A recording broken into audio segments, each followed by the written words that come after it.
And overflowing blessings to everyone for our daily verse. We are now at Genesis chapter 21, verse 25 up to 31. One day, Abraham told Abimelech, "Some of your servants have taken over one of my wells. This is the first time I have heard about it." Abimelech replied, "Why haven't you said something before? I don't have any idea who did it."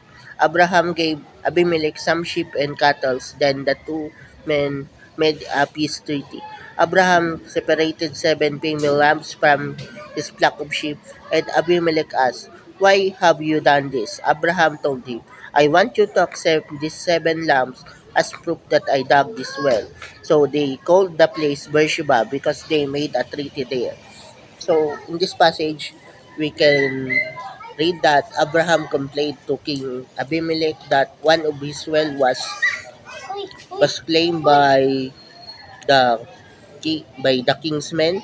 However, Abimelech said that he didn't know the matter, so they made an agreement that the well indeed was uh, the ownership of the well was indeed it is dug by Abraham, so the owner of the well is Abraham, and Abraham also gave some animals unto the king, and that's why they formed a treaty there.